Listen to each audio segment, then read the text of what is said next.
Good morning. We'll be starting shortly. We're just letting people in, so thank you for your patience.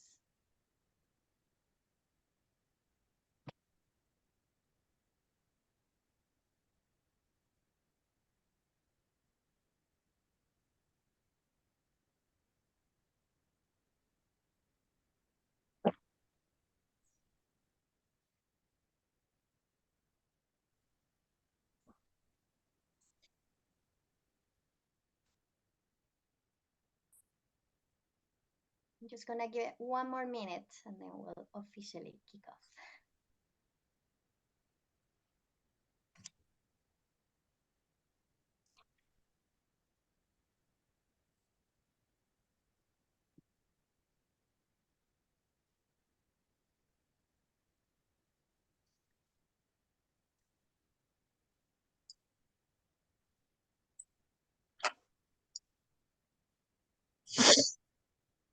Right.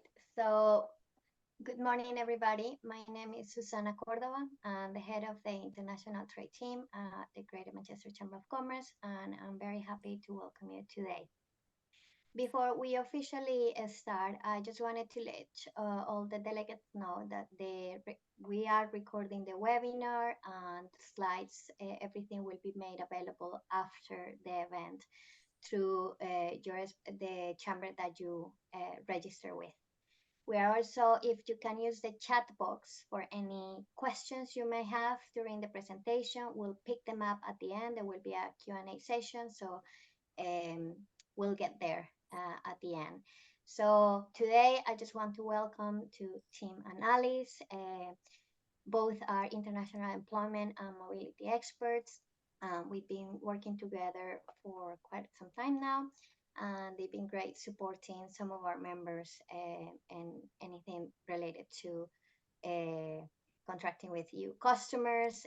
Everything obviously has changed since we left the EU. And that has not only affected, obviously, our trade of goods and services, but actually how we move people from one place to another, whether we are sending a staff overseas or we are actually receiving. So there is quite a few things to be covered today. So what we're going to do first is I'm going to explain very briefly. Начнем сегодня с литературы. Can I ask everybody to be on mute so we can get the session going? So I'm going to explain very briefly for those who might be new to the Chambers Trade Academy, what is it? And then I'm going to hand it over to Tim and Alice. And as I said, at the end, we'll have a Q&A session.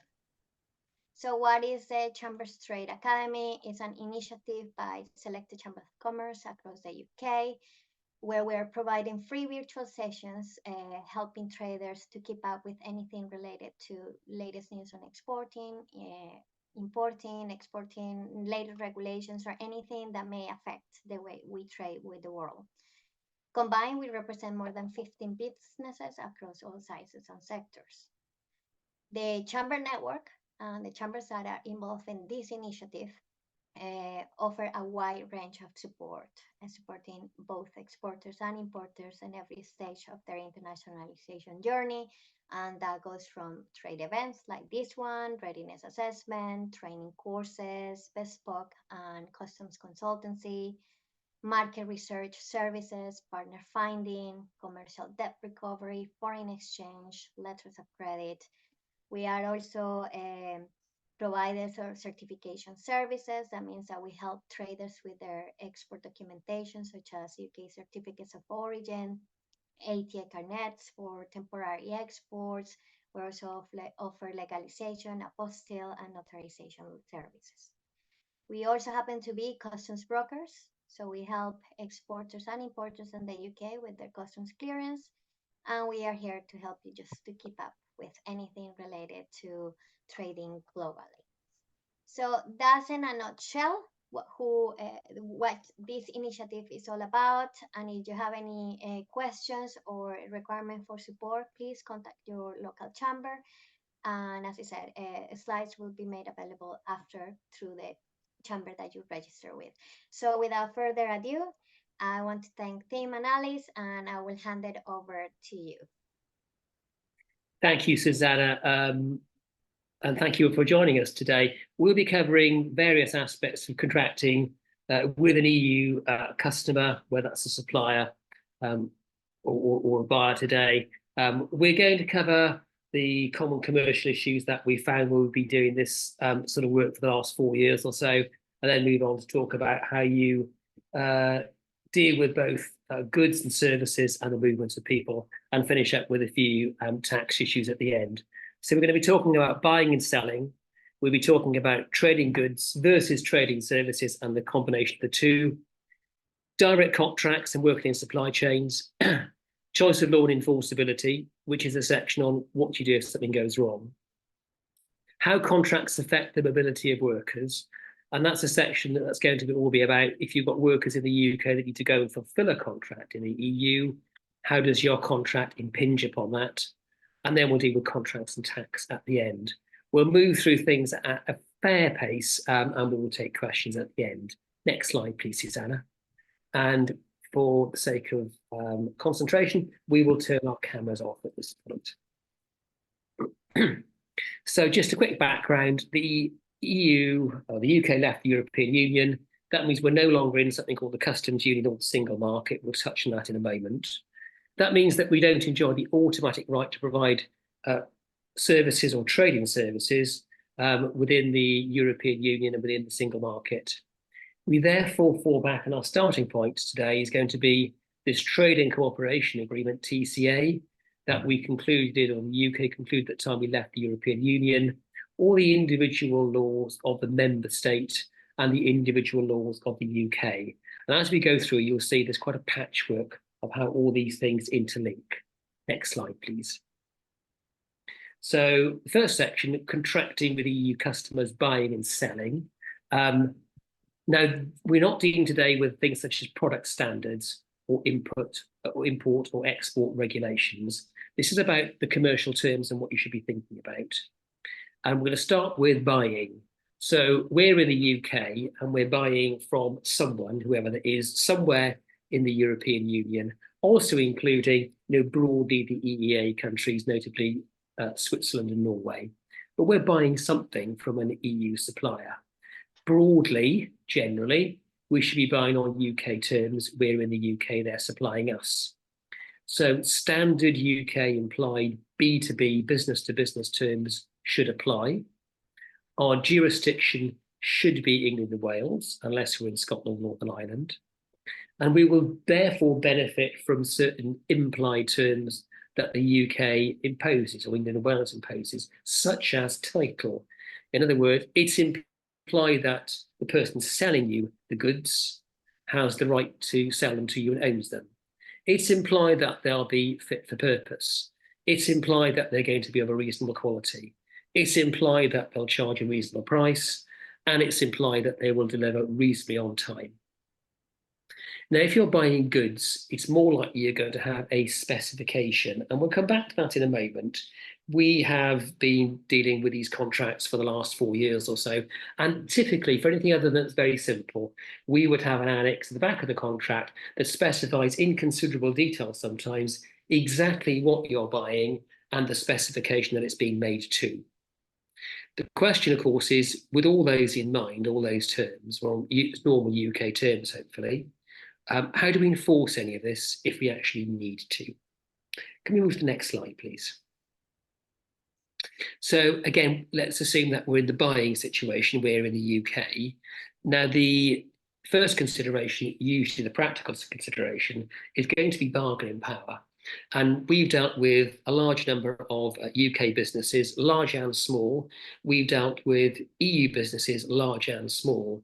And what we've seen broadly, generalization, is a trend whereby large EU sellers tend to contract on their own standard terms, and they will only deal on those standard terms.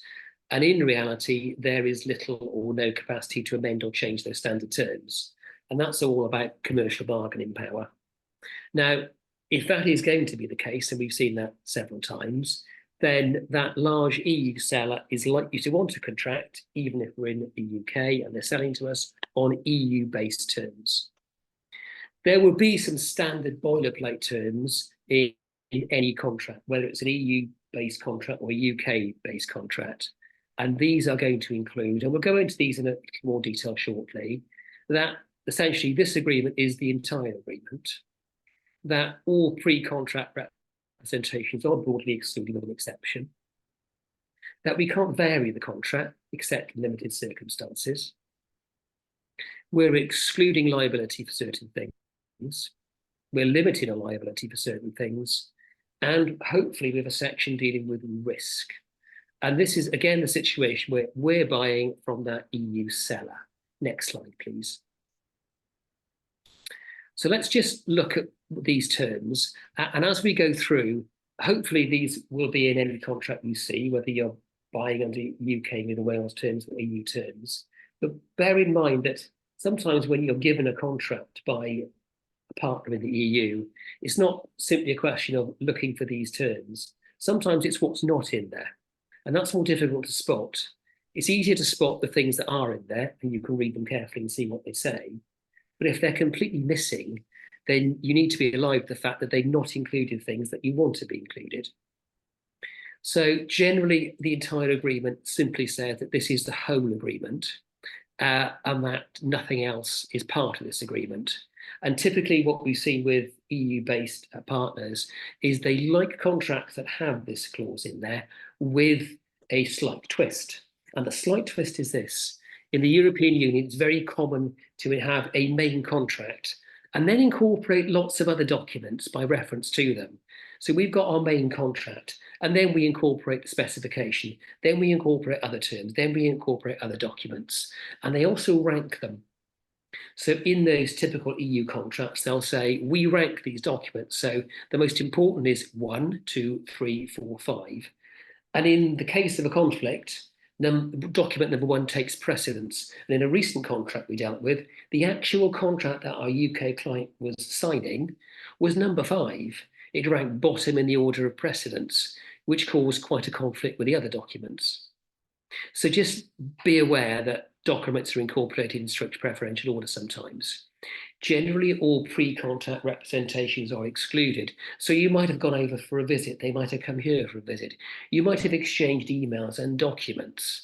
Generally, the clause in the contract says all those sorts of pre-contract negotiations and representations are excluded. The only one that's not excluded generally is a fraudulent misrepresentation. It's unlikely that you're going to come upon this. So this is broadly where someone that you've been dealing with has actively misdescribed or defrauded you in the contract. Generally, there'll be a clause that says there's no variation allowed. So after you've signed the contract, you might exchange some emails. You might think you've actually agreed a slightly different contract, a variation. The clause will normally say that unless there's a formal variation signed in writing by both parties, then it's not actually a variation of the agreement at all. And ideally, you want that variation annexed or appended to the contract that you've signed. Next slide, please. Some common issues, exclusion. Certainly in a UK contract, there will be a fairly long exclusion clause saying that we're excluding liability for certain acts, whether you're buying or selling. For example, that there's a minor misdescription or minor defect in quality. Those exclusion clauses broadly stand and fall on their own terms, and they should be subdivided into exactly what your partner wants to exclude liability for. Limitation of liability is slightly different. In other words, if something does go wrong, the maximum amount of damages, the maximum amount of compensation you can claim is limited to a number, and then pick your metric. Sometimes it's the price of the contract. Sometimes it's a raw number, sometimes it's a percentage of the contract price. But broadly, if you agree to that sort of clause, that's going to be binding on you. And what you can't claim, therefore, is secondary losses, such as a loss of profit. Risk. When does this pass? I've said we're not dealing with import-export terms today, but those of you that are familiar with those will know that there is actually quite a great range of them that deals with when risk passes. Hopefully the contract I'm describing today has a fairly clear clause, and we've encountered difficulty in the past with UK-based businesses as to when does risk pass. If something is being shipped to them from the EU, does risk pass to us when it leaves the factory gate? Does it risk pass actually on delivery? What happens if something goes wrong in transit? What happens if it's held up in customs? What happens to insurance? And hopefully your contract is detailed enough to cover all those points. But just beware, in terms of a seller, essentially they want risk to pass to you when it leaves the factory gate. If you're the buyer, you want it on delivery at my factory gate. Time is of the essence. In the UK, England and Wales, I mean more particularly, the general rule is that unless you've got that magic phrase in your contract, time is of the essence, if you put, I want the goods delivered on the 1st of December, they don't have to be delivered on the 1st of December. They have to be delivered reasonably, approximately around the 1st of December, unless you say time is of the essence. If time is of the essence, then they have to be with you exactly on that date. And typically that sort of clause is almost exclusively absent from every EU contract that we've seen. So if time is important to you, think about including that. Next slide, please. Selling into the EU. And broadly, a lot of the things I've said are going to apply again, except in reverse. So in practice, what happens if you're drafting a contract for a client is if you're the buyer, you want a set of terms that favour the buyer. If you're the seller, you want a set of terms that favour the seller. So all the considerations I just talked about, such when as risk passes, if you're the seller, clearly I want risk to pass when it leaves my premises. If you're the buyer, you want the opposite. So practical things, we're selling into the EU, what do we want to consider? Is this a recurring customer or is it a one-off? There's a difference in terms of the due diligence you'll conduct in those circumstances. Sale of goods into the EU, the default is that I'm selling on EU terms and I'm placing goods on the market in that thing called the single market I just spoke about. So I'm essentially selling on single market terms. The jurisdiction, commonly we've always seen, the buyer of our goods in the UK is going to want the jurisdiction to be the national law of the company, whether that's the Netherlands or France or Germany. The governing law of the entire contract will be the Netherlands or France or Germany. And remember, when we go into the EU, those single market rules and EU law in general is going to apply, even though we've left. The presumption is that UK law, England and Wales, is not going to apply. It's a presumption, but do remember, depending on who you're dealing with, customer, one-off, that you can seek to vary these and you seek to include terms, such as the ones I've just spoken about, that might be absent. So you might want to include a term about risk. You might want to include some of those implied terms who get the benefit of in the UK, but might be absent from your contract. The biggest factor generally is getting paid. And then it's going to come back to, is this a recurring customer? Do we have a good relationship with them? Or is it one-off and we know little about them? We'll come back to getting paid enforceability a little later. And beware of regulated services and regulated products. Regulated sectors at an EU level, certain sectors are subject to specific regulation: pharmaceutical, medical, veterinary, food and chemicals. And contrast that with regulated products. So electrical, mechanical, at a member state level, a national level. If you look at a country like Germany, broadly, anything that goes into a finished product that has electrical current running through it has a specific set of national level regulation. Alice will touch on this later, because to touch on Germany again, that means if you're selling something that goes into a finished product that connects to the electrical supply, the people that work on it probably will need to have some specific qualifications. Next slide, please. Right, selling into the EU again. So when we're selling into the EU, likely EU terms, the buyer probably won't budge on governing law and jurisdiction. They're going to want it to be under their local law, France, Germany, etc. What terms would we want to include in that, assuming that they're missing? And almost exclusively in the contracts that we've seen in the EU, these sorts of terms are generally missing. Risk delivery, I've touched on that again. When do we want that? If we're selling, when it leaves the factory gate. Insurance, clearly you want insurance risk to pass immediately the goods leave us. Might be practical, but you need to cover it in your contract. Who's liable for the defaults of the actual carrier, the courier? Time is of the essence. Now, I've already mentioned this. Now, unless time is of the essence, broadly we get some latitude on the delivery date, but how exactly is that phrased in your EU contract? And think about your exclusion clauses and limiting your liability.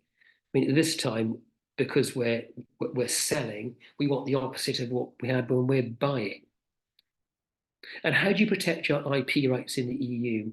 We're not touching specifically on that today in any detail, but beware the fact that we've left the European Union. We're no longer part of the usual IP protection, and it's another thing for you to consider.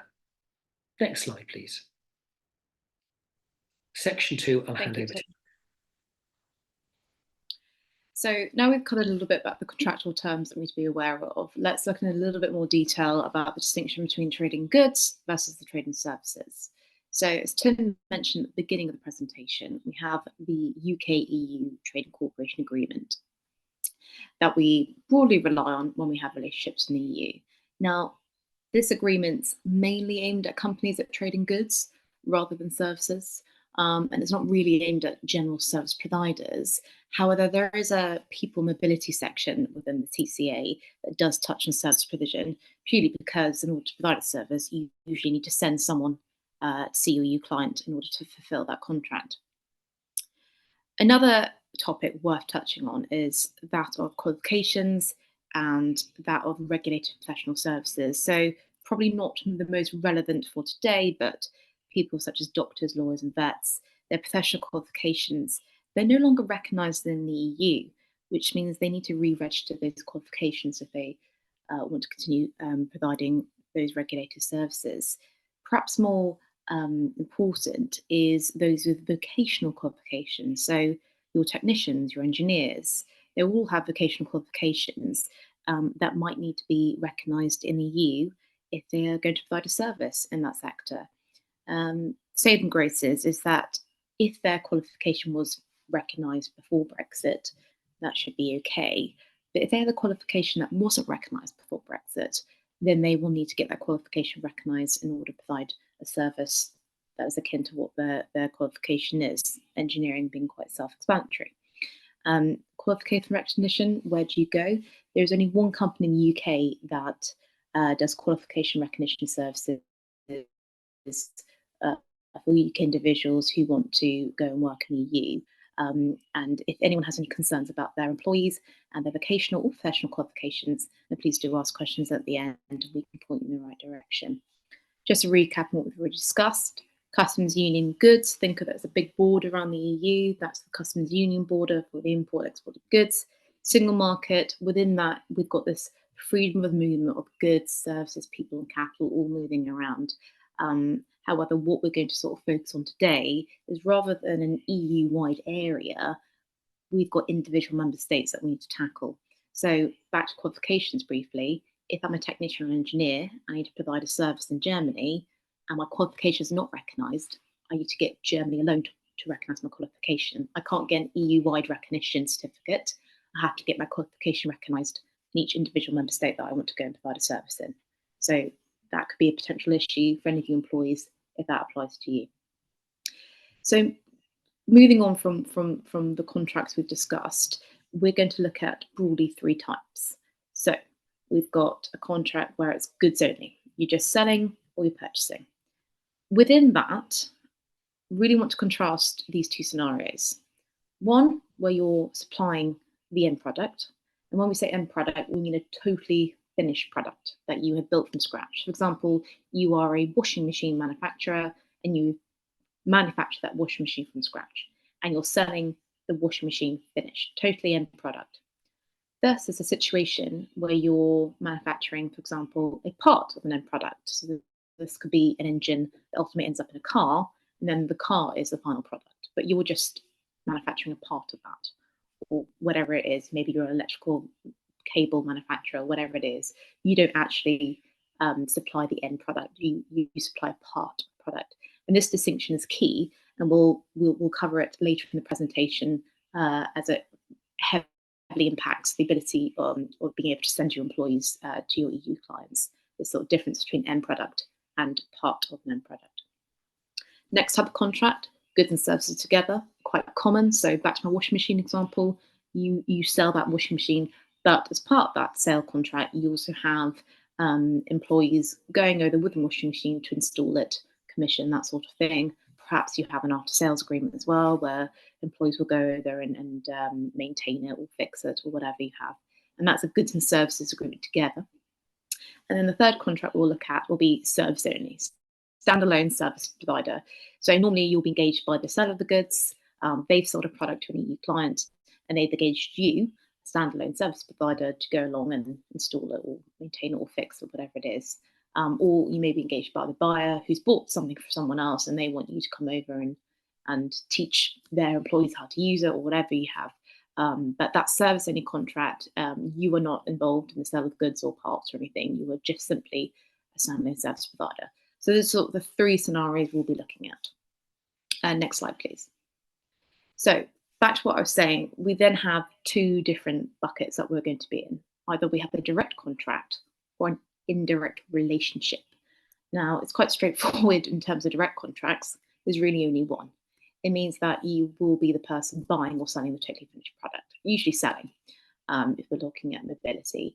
And that's the only direct contract we have because you are party A, you're selling, and party B is the final consumer.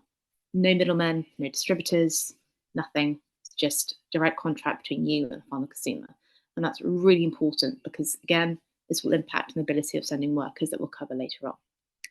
The remaining relationships, which will be quite common in the business world, are indirect relationships. This is because that scenario above, party A and party B, normally has a third party involved.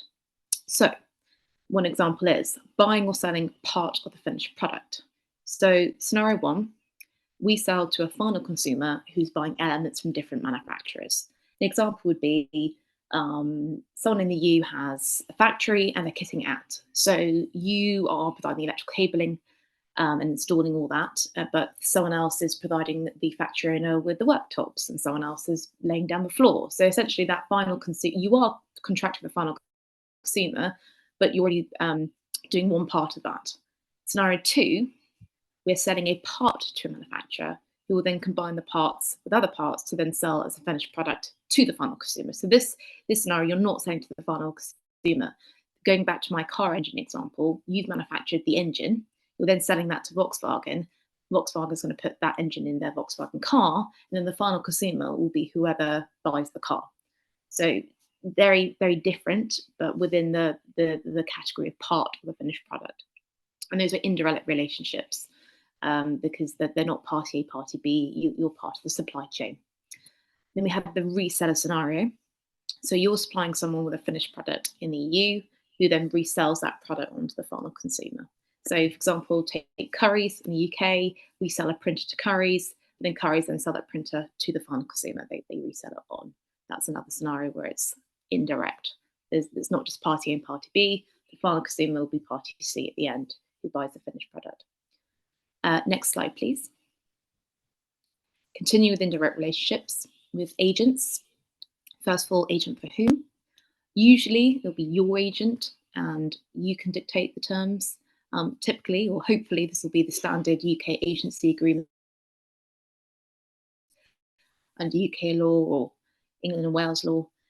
Some agents will want the agency agreement to be their national law if you're selling.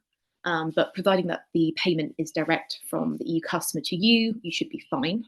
However, beware what the agent is selling.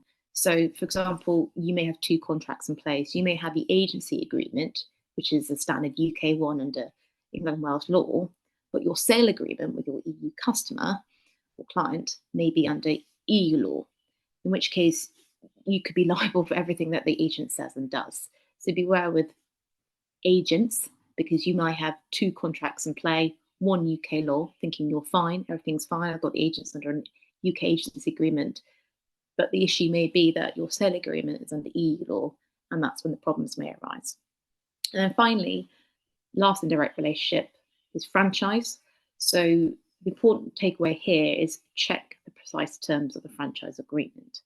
You could be selling to a franchise holder as a standalone independent business, in which case that's great, you know who you're dealing with. Or it could be the person who is granted the franchise, simply an agent of a bigger company, so simply a subsidiary of the parent company, in which case that could be problematic. Tim, would you like to add anything on agents and franchise? Yes, I mean, franchise agreements come in all shapes and sizes, and some people call franchise agreements which aren't franchise agreements. Really, a franchise agreement, they're a standalone business who has an agreement with somebody else, and they receive the product from someone else. They receive marketing, literature, etc. They're granted a license to use the name, but essentially they're a standalone business. And the person that's granted the franchise clearly makes an income from some form of commission payment. But it's a standalone business. And other agreements we've seen that are turned franchise agreements are nothing of the sort, that effectively that person with the franchise agreement is nothing more than effectively your subsidiary, in which case all the liability then just flows back to you. And on agents, we've spent quite a lot of time drafting agency agreements for agents agents based in the EU. And again, just check very, very carefully. Is this an agency agreement whereby effectively the liability stops with the agent? Or effectively, is the agent no more than, not literally, but similar and akin to an employee of yours, and you're just liable for everything that the agent says and does in the EU, in which case, the bit I said at the beginning, which is we like our contract to be under UK terms, if you're using an agent, then potentially you've got to undo all that good work, because if the agent is then operating under EU law and all the liabilities flowing back to you, then you're sucked into EU law or national law, as the case might be. So that the takeaway is just check carefully. I think we can probably go to the next slide, please. So I said at the start, we're going to look at choice of law and enforceability. A little bit, this is going to a little bit walk down memory lane, but let's bring ourselves up to date. In general, if the worst comes to worst, what happens? So we've dealt with someone in the EU, something has gone wrong, and they're seeking to enforce a monetary order gained in the EU. Is that going to be enforceable against us in the UK? Well, in general, yes. The UK courts, England and Wales, I really mean, will recognise that choice of court clause I spoke about earlier on. So if you've agreed to a choice of court being France or Germany, the jurisdiction being France or Germany, then the UK courts will respect that, but only if it's an exclusive choice of court clause. Generally, all the contracts that we draft will always say that the parties agree to the exclusive jurisdiction of the courts of England and Wales, and the jurisdiction and the governing law is England and Wales as well. And we always have the words exclusive in there. If it's not in there in your contract, then the UK courts might not recognise that. But generally, it's always going to be there as a rule.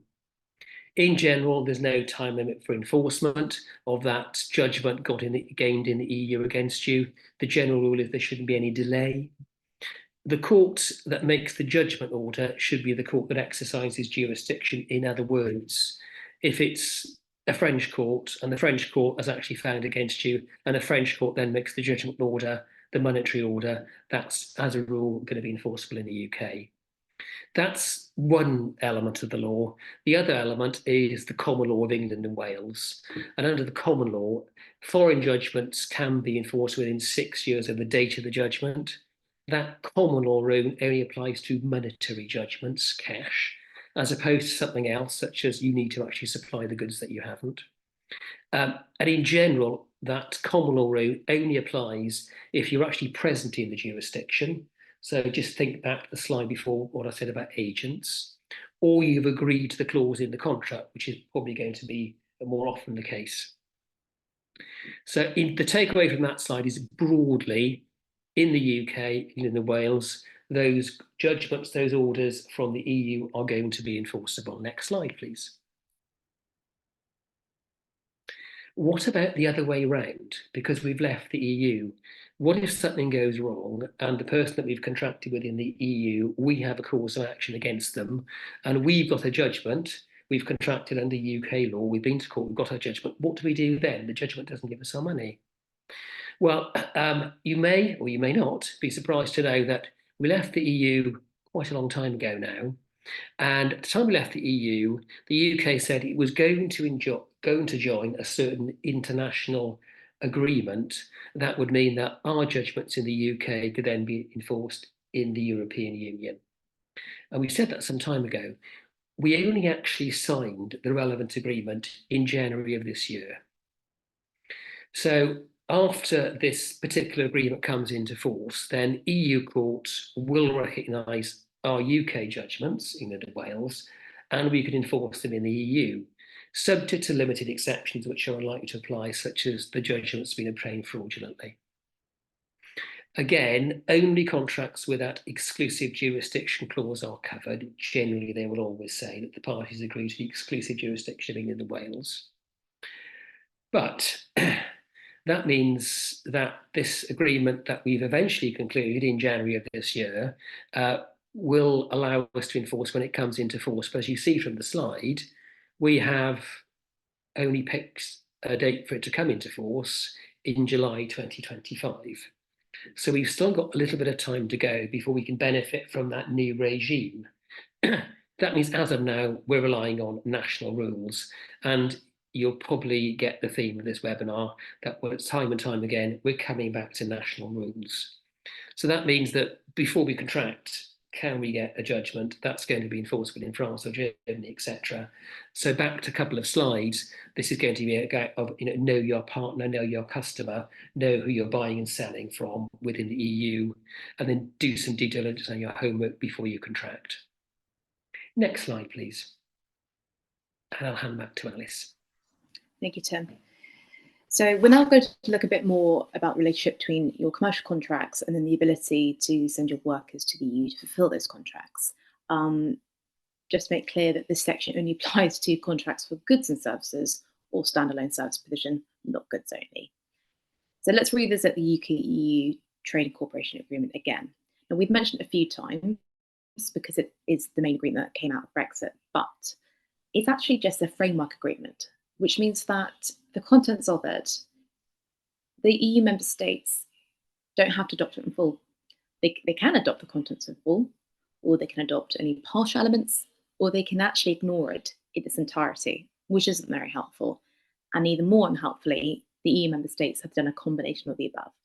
Some member states have completely ignored it, and we had to fall back on national rules. Some EU states have adopted little bits of it, which makes it quite confusing. Some member states have adopted the contents in full, although actually they've gone further and have quite a lenient rules to allow you to send workers to that member state.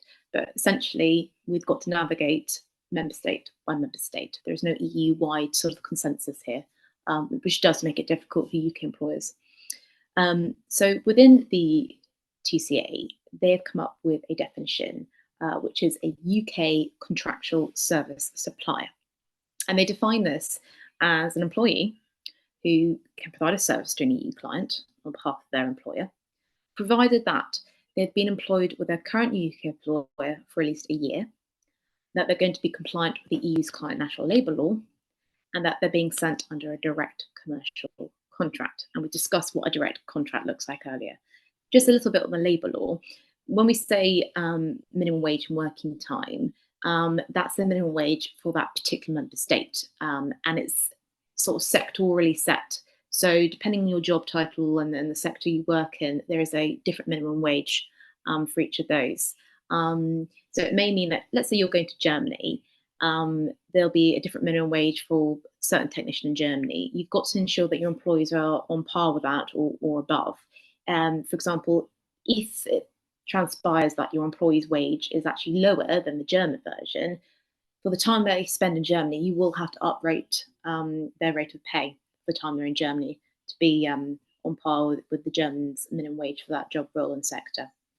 Same with working time. I'm aware that we're all very aware of the working time regulations which apply. However, in different EU member states, they do have different maximum working times. So some of the clients, we know that their employees have sort of 12-hour shifts or maybe 10 hours. But it's actually quite common in the EU that the maximum working time a day is only 8 hours. And so if you are working more than 8 hours a day, firstly, that could potentially be not compliant, but also you would therefore owe those employees overtime for the work done over the maximum working time. So the national labour law is actually very, you should be very aware of that, because local labour inspectorates in EU member states are quite strict on enforcing that. And that's something, if you are concerned with, do ask us at the end. Next slide, please. So this definition of contractual service supplier has it been adopted or has it not? So if the EU member state where your client is based or who you're dealing with has adopted this TCA definition of a contractual service supplier, you'll need a direct contract with the final consumer. That's absolutely key. If they've adopted that definition, part of the definition is that you are sending an employee on behalf of the employer under a direct commercial contract, and we've covered what a direct contract would be. So the default position is that you can't send your employees to provide that service to fulfill that contract if you don't have a direct contract.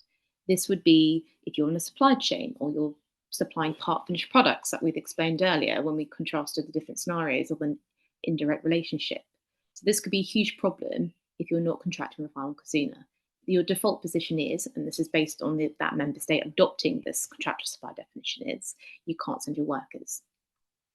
But if the particular EU member state that you are dealing with has not adopted this TCA contractual service supplier definition, then guess what? You fall back on the member state's national law again. Common theme here. More interestingly, the member state's national law takes precedence over the Trade and Cooperation Agreement in any case anyway. So the national law is what we really need to be looking at for what we need to do to send our workers to that EU member state to fulfill our contracts. Unhelpfully, member states' national law varies hugely. Really different. Some member states are quite easy to travel to, some incredibly harsh.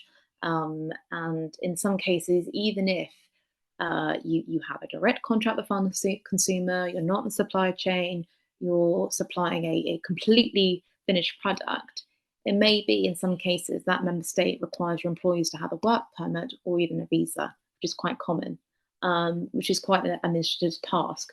And if you're found to be in a member state and you don't have a work permit or a work visa and you're essentially caught, then the repercussions are quite severe. They include financial penalties, or you're not allowed to come back into that member state for a while, and so on. So it could cause huge problems for you and your business if that's the case. If you are concerned about work permits and visas for your employees, do ask at the end, and we can help. Next slide, please. So a little bit more on the individual member states' national law. So normally, if you've sold the product and you're sending employees to, let's say, install it, maintain it, or commission it, and there's an after-sales warranty agreement in place, and this is under a direct contract, you've sold the final product, this is generally allowed. It's a very common scenario in the business world. It was highlighted as a huge issue of concern for mobility purposes during Brexit. It makes up a huge volume of travel to the EU. People are selling products to the EU and then sending people to install them or maintain them and so on. Generally, 9 times out of 10, this should be allowed without a work permit or visa, given the nature of it, that you are providing a service per se, but it's linked to the direct sale of that product under a direct contract, which is what that sort of framework agreement likes. I'm not saying that you'll never not need a work permit or visa. Some countries are very strict and even have this requirement, even if you're doing this. But 9 times out of 10, this is genuinely a scenario that's allowed without a work permit or visa, and you should be okay to go. However, if you haven't sold the product and you are a third party providing standalone services, then you will not be able to send your employees without having a contractual link to the final consumer. We're coming back again to this final consumer. You need this element of a contractual link to the final consumer. So the example being that the seller of the product has engaged you as a standalone service provider. They've sold a product to the buyer in the EU, and they're just using you as a third party to go and fix it or install it or train the buyer on how to use this product. In this instance, you probably have the standalone contract between you and the seller because they've engaged you to provide these services, but usually you won't have a contractual relationship with the buyer, and that's the problem. So sometimes the solution is to have a tripartite contract between you, the seller, and the buyer, so that you're all linked within a contractual document to show that you're compliant and that you've got a contractual link to the final consumer. And that's really what's needed in order to send your employees to member states, because usually there absolutely needs to be a contractual link to the final consumer. But looking at the difference between member states, some countries only allow an initial visit of installation, and thereafter you cannot charge to provide a service. So that would be delivering a product and installing it, and then never being allowed to visit again for maintenance or whatever it is. That's just a one-off. So it's a very strict example. On the other hand, as we mentioned before, some countries require work permits and visas, even if you have a direct contract. So it's not an okay green light to go. If you've got a direct contract, you need to check the individual member state's national law to see what's required of you. It is complex and it is difficult because you're navigating 27 different member states and they all have different rules. But generally, the bottom line is have a direct contract and a direct contractual link to the final consumer, and that all stands you in good stead, whether or not you work permits or visas. Next slide. Thanks, Alice. Looking at the clock, I think I've got a couple of minutes just to ad lib and just to sort of recap before we move on to the last section. So just a quick recap. I'm buying from someone in the EU. My T's and C's are broadly going to be England and Wales. What am I worried about? Quality of the goods, what I'm actually going to be supplied with, when they're getting here, when risk passes. So I'm the buyer, and that we've in brief terms covered already. I'm selling into the EU, exact opposite. I'm selling on EU terms. I'm thinking about adding in terms that are missing that would be commonly there in an England and Wales contract. And I'm concerned about getting paid, and I'm concerned about the slide that you can see now, tax. If I've got a direct contract, I'm selling the completely finished goods to the final consumer, a business in the EU. In terms of how does that stand me in respect of what Alice has spoken about, pretty good. I got the complete finished product, I'm selling it into the EU, I'm good to go. And then got mixed. I'm selling goods and services, starts getting more complicated, a bit sticky. I've got services only, extremely sticky. I'm selling the goods from the UK, but I'm getting another company in the UK to do some servicing work, some service-related work, very problematic. And in outline, what we've learned from doing this over a number of years, and we've dealt with every country in the EU and EEA over the years we've been doing this, broadly, Germany, very specific national rules, and as you would expect, you have to stick by them.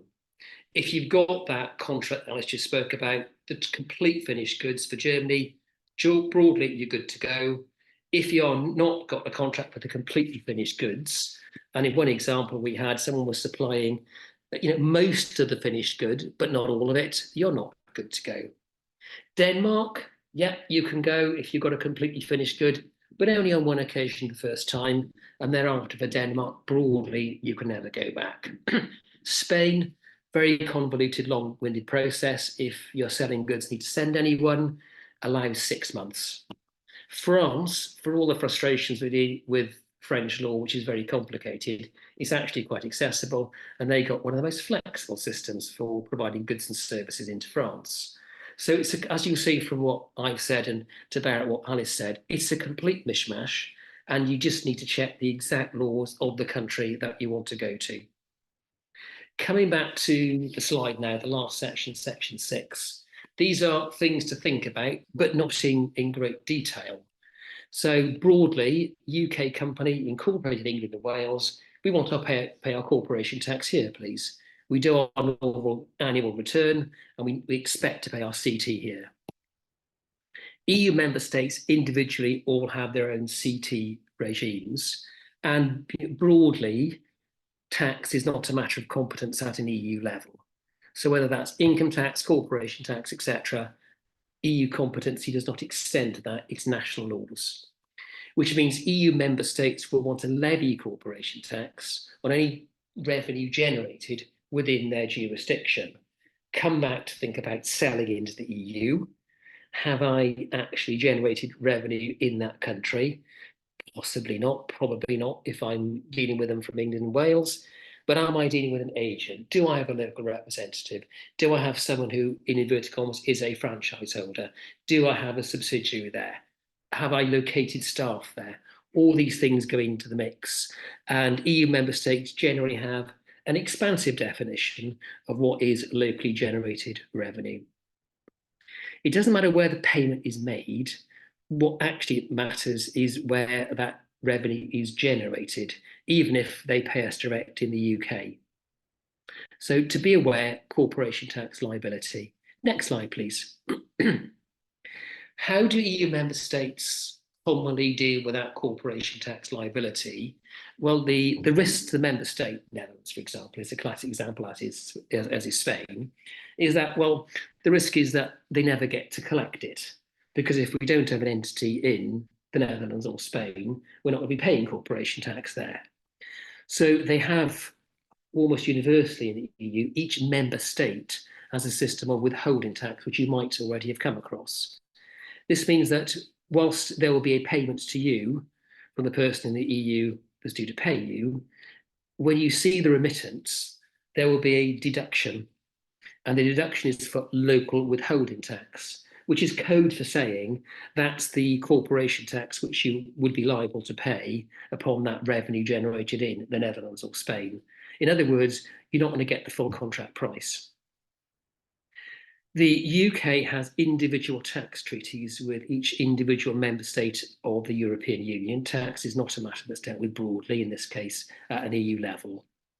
And therefore, you should be able to, may be able to, offset against your UK CT liability the withholding tax that's already been taken off you in, for example, Spain or the Netherlands.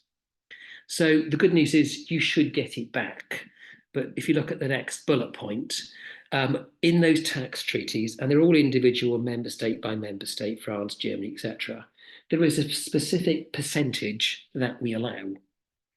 And that amount that we allow in the UK you to offset might not be the same, and in the cases we've looked at this, is rarely the same as the amount of withholding tax that's been kept back from you. So the takeaway from this slide is, if you do get this withholding tax situation, you should therefore consult your UK advisor. You should be able to offset some of that against your UK corporation tax. But bear in mind that you still might, at the end of the day, find that you've received less than the contract price. So probably something to have a think about when you're negotiating the price in the first place. It means doing a little bit more work. It means working out, is there a withholding tax regime in that member state? Are they going to keep some of that contract price back from me? Am I going to be reclaiming it? Am I going to be able to reclaim all of it? So potentially you could have what amounts to a loss on the contract price because of the withholding tax regime.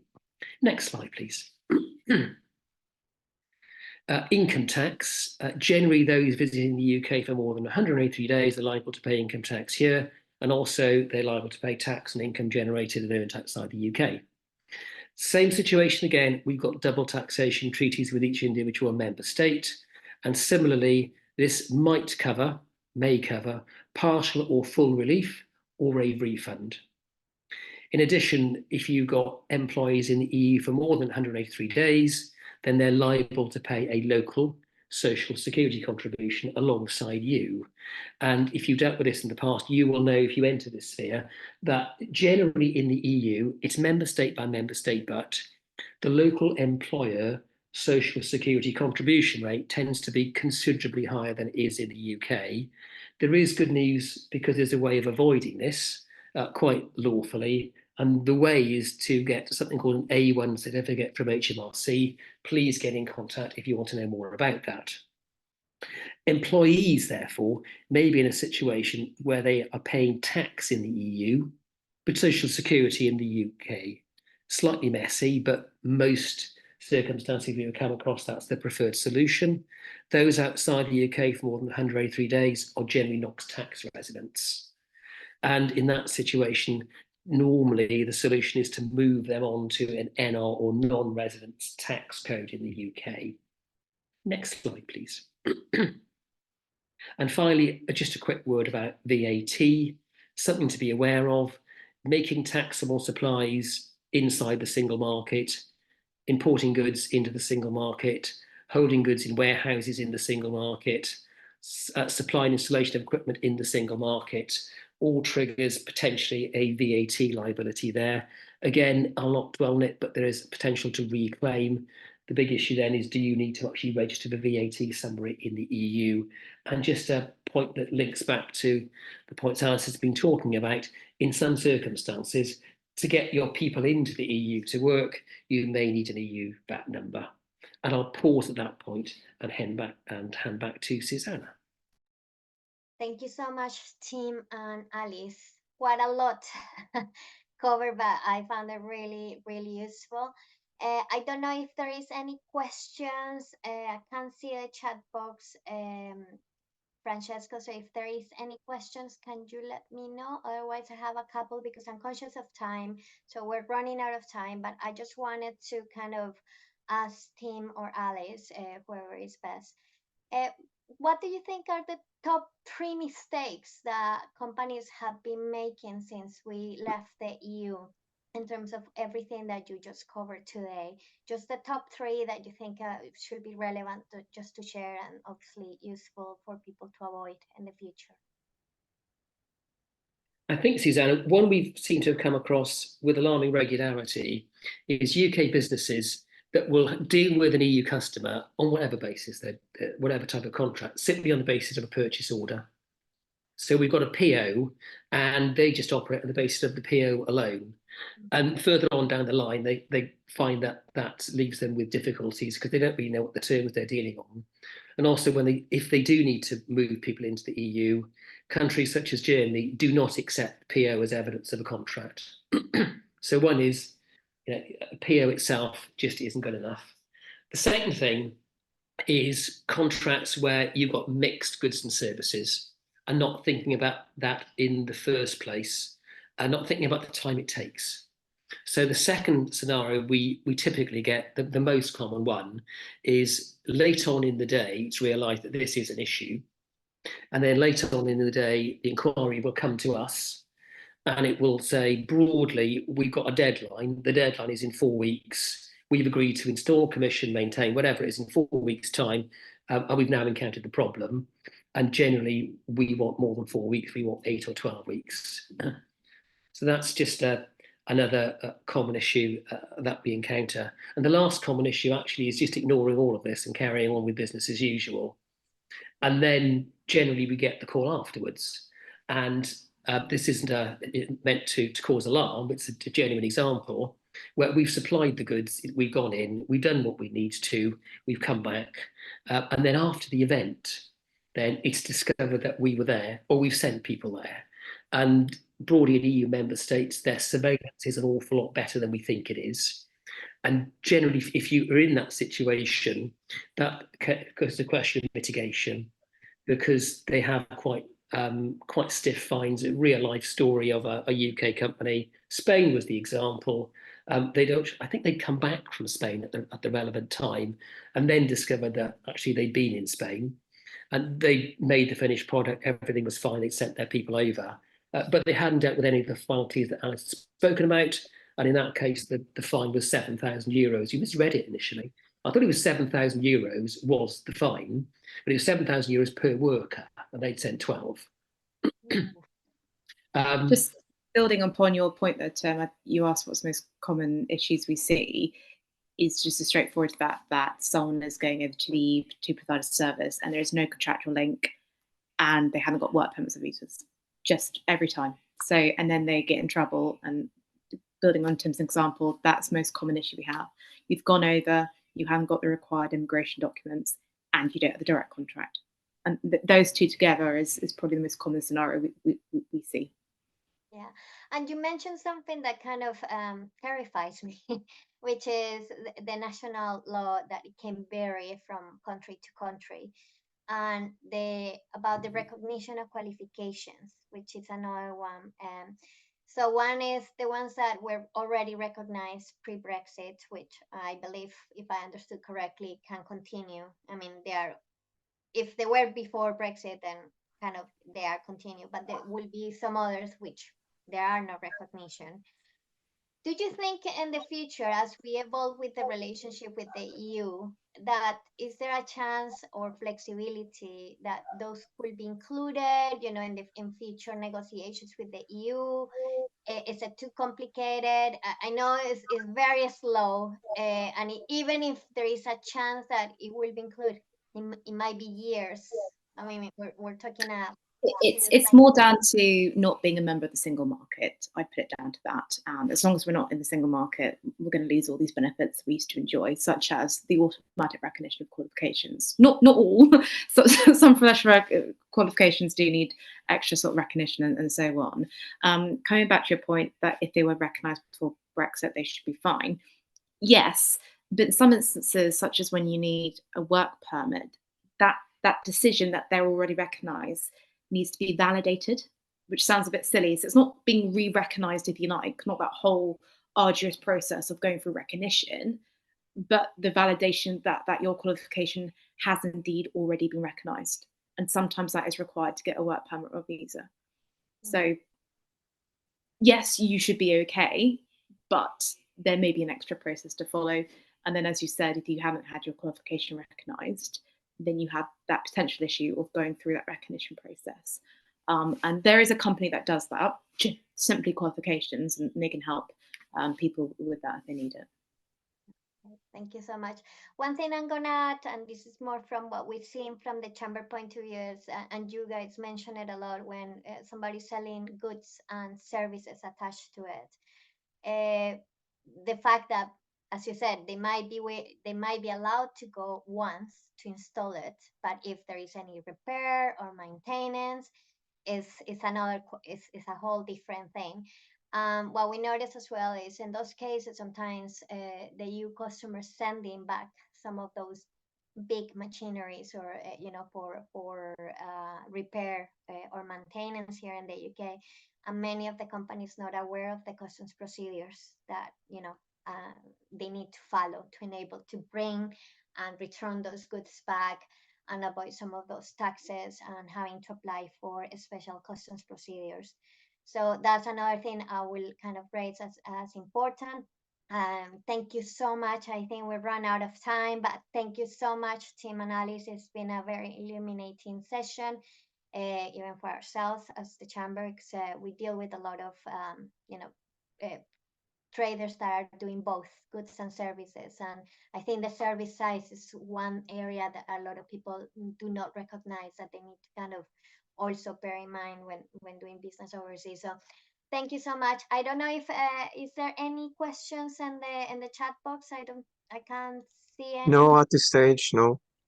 So thank you so much for everybody who has joined us today. And as I said, if there is anything that you need help with, contact your local chamber. We are more than happy to help you or to route you to the right experts to help you with those queries, because it's quite broad and it's quite complex, as you might have gathered from today's session. So it's not something that you can just swing it kind of thing, because it can cost you and very much. So thank you again. And as I said, the slides and recording will be available in the next few days. So thanks again. And thank you, Tim and Alice. It's been brilliant. Thank you all. Thank you. Thank you very Thanks much. very much. Thank you. Bye. Thank you.